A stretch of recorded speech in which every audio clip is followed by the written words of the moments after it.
Loyal to Law once again, and this time this video is going to be a tutorial video, and I'm going to be showing you a variation of doing a cross and a counter. And this kind of technique is primarily found in Kempo Karate systems as well as in FMA or Filipino martial arts. And what I mean by saying those things is doing this slap. That's it. So if you're going to combine the cross with the slap, it should look like this. See? You can either tap your biceps of your right arm or your punching arm. If you're a lefty, you're obviously going to switch sides, so like so, whichever your power hand is. Or you can either tap your shoulder of your punching arm, like so, almost simultaneously. So from the side view, it'll be like so. See, here. On the other side, like so. Now, I understand that the main argument on why you should not do this is because you should have your non-punching arm close to your face so that you'll not be clobbered by another counter when you're doing your punching motion with your right straight or left straight if you're southpaw. And the main reason why you're doing this is because you are countering the punching hand or the kick that's coming towards you. So you're actually doing a gunting motion or a scissor motion in Filipino martial arts, which is the reason why I said that this technique also is found in FMA systems. So you're actually doing this, you're doing a gunting motion, so it's very similar. So in order to fully practice this, imagine that there's an incoming punch towards you, so you're actually going to slip for the punch to pass your side of the head. See? So if you're in a fighting stance like this, bladed position, both arms are up, your lead arm, if you're a orthodox user, orthodox meaning that your power hand is your right hand, then your lead hand is going to be on the left. So it's going to be slightly forward. So you're going to slightly slip to your left. So you're going to slightly shift your weight to your left side as you slip your head to the left. And in doing so, this is kind of a advanced technique. So you have to really do this really slow up until you're really comfortable in doing slips and finally in doing this motion. So after doing that, once you timed the punch of your opponent or your imaginary opponent, because you might want to do this also in Shadowboxing, you're actually going to tap, lead your opponent's punch to the side of the head. So you're actually going to help your opponent's punch go here at the side of your head. You're just not going to slip here, you're also going to tap, and then you're going to almost at the same time punch over your opponent's arm. So it is a cross, counter cross, so like so in actuality, or as what boxers would call it, an overhand straight cross or an overhand right. Sorry. See, it's going over the hand or over the punch of your opponent, and it's a right, so it's an overhand right. Just going to twist that like so. But this is not only used when it comes to countering the slap motion. This can also be used as a simultaneous parry and strike, which you also see on Kempo systems, like so. So instead of doing this, if you want, or if you can't time it correctly, you can actually do this motion, like so.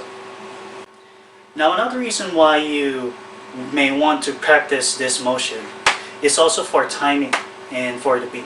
So if you don't know how to actually time your punch yet in hitting your opponent or say the bag, you may, as you're actually thinking of countering, you may want to also tap your shoulder or your punching arm in order to time your punch as you imagine that your opponent's punch is passing on the side of your head.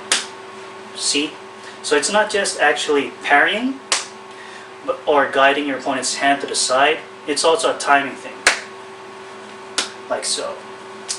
And it's not actually just on the shoulder or the biceps. You can actually just hit the chest to practice yourself in simultaneous hitting situation. So simultaneous hitting situation. So let's say you're going to hit your stomach. So you're going to do a right straight and your opponent just decided to hit you in the body, for example. So, like so. Of course, you have to actually contract your abs or contract your midsection like you're actually imagining someone punching you in the gut. So that makes your stomach or your midsection harden, so to speak. So you're actually doing a simulation, of trading hit situation. So, like so, or in the chest, or in the shoulder. Sometimes here in the ribs. There are other reasons why you need to also do those kinds of taps, but this is going to be the last for time's sake and so that it will not actually overwhelm you. But after practicing this for several times, and if you have actually perfected this and have actually enjoyed this and would want to continue in practicing these kinds of taps in your body, you're actually going to find that you can do a variety of things in doing these kinds of taps. So it's not going to just be this motion, or it's not going to just be a timing issue, or it's not going to just practicing simultaneous hit situations, but it's going to go beyond that. However, the last thing that you would want to do is to actually, in practicing doing this, one of your main intents is to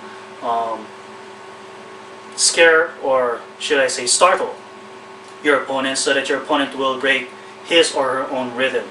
So if your opponent is actually trying to do a kind of rhythm, so that's going to be a 1-2 or like so. So by doing the tap, say I'm going to do a right cross, then a right karate block, and then I'm going to do a left hook.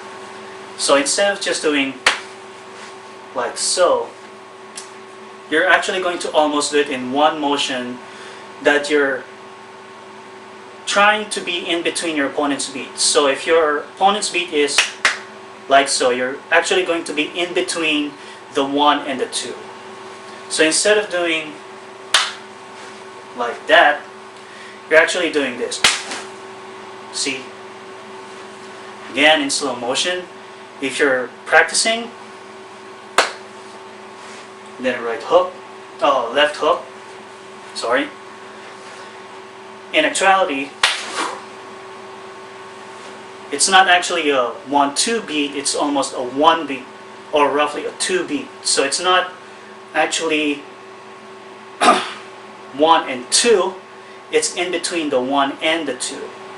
So by the time your opponent tries to hit you with his or her punch, doing that, you've managed to be in between his or her beat by already hitting the arm or already hitting the other hand, and then hit with a left hook count.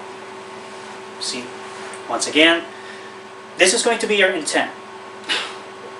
One of the many variations that you can do when doing these slaps, because as I said from the second reason, it's going to also practice with your timing, and by knowing your timing, you can gauge your own timing with your opponent's timing, and you can also see if you can slip your timing to your opponent's timing. In this case, if your opponent's timing is, then you may want to be in between the 1 and the 2. So before your opponent does the 2, you've already hit him or her with your own counter. So again, instead of doing just that, you may want to actually do that. And then before your opponent reacts, of course, because of this position, you can actually do an uppercut, you can duck, pivot. So there you have it, doing the slap, right, like so. And it's not just only on one hand and doing with the right side. I recommend and strongly suggest that you should also practice the taps on both sides so that you're actually going to be ambidextrous in doing so. And at the same time, you're not just going to practice your timing with your right side. You may also want to practice your timing on the left so that you're going to be fully covered when it comes to practicing and sparring, and hopefully also in self-defense. So that's it for this video. Thank you so much for watching. God bless you all. Always train safe and take care.